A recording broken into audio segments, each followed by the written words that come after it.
Go. Okay, hello GCSE students, and welcome to the first Medicine Through Time flipped classroom lecture. Today we're going to focus on the work of a crucial individual who goes by the name of John Snow. So, the question that you're probably asking straight away is, who was John Snow? Well, Snow was a London doctor, and he had seen the deaths which cholera epidemics had caused in 1848 and 1854. Hold on, I'm probably getting a bit ahead of myself. What is cholera, I hear you ask? Well, cholera is an infection of the small intestine caused by the bacterium Vibrio cholerae. The main symptoms are watery, diarrhoea and vomiting. Transmission occurs primarily by drinking water or eating food that has been contaminated by the faeces, love that word, waste product of an infected person, including one with no apparent symptoms. The severity of the diarrhoea and vomiting can lead to rapid dehydration and electrolyte imbalance, and eventually death in some cases. What was certainly the case was that in the middle of the 19th century, lots of drinking water was taken from infected sources, such as the Thames. This is shown in this classic cartoon from Punch magazine. Oh, I was going to read cartoon. In fact, things are so bad that lots of people actually turned to drinking beer rather than water because they thought it was more healthy. Okay, so back to the main man, John Snow. He actually did his work in the Soho area of London, around Broad Street. If you go there today, you can still see a memorial to him and his work. At this time, the Soho area of London had serious problems with water and the amount of filth in general. Part of the problem was that the London sewer system had not reached this far. The government could not help matters by dumping overflowing cesspools into the Thames and contaminating the water supply, leading to the cholera outbreak. It was just disgusting.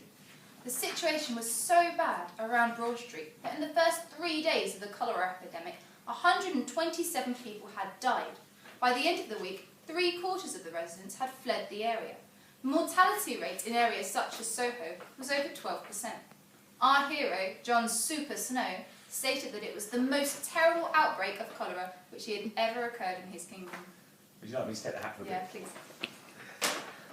The work of Louis Pasteur had not been done, and wouldn't be done for another 7 years.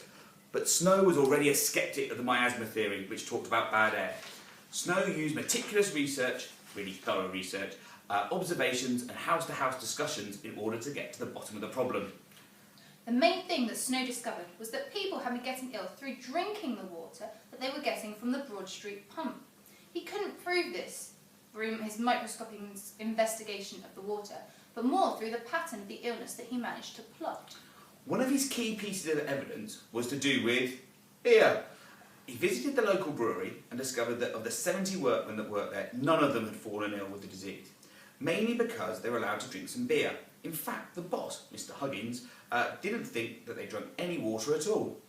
John Snow became famous for using a spot diagram which pinpointed where people had died. This could all then be traced to the Broad Street pump. Snow also showed that the Southwark and Vauxhall Waterworks Company was taking water from the sewage-polluted sections of the Thames and actually delivering the water to people's homes. It sounds crazy, but remember that people's understanding of disease was not fully developed at this time. Now I should imagine that you're thinking that most people must have been grateful to our Mr. Snow for what he'd done. Well, you'd think so, wouldn't you? However, in many ways, it was the opposite that was actually the case. The government at this time was still reluctant to involve themselves in matters of public health. Remember that the 1848 Public Health Act had not been made the conditions of the public health compulsory. And they still demonstrated a laissez-faire attitude, basically the idea that they should not involve themselves in other people's lives.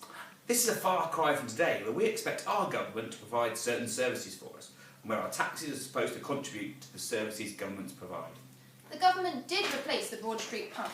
This was about it. They just wanted to respond to the immediate needs of the population.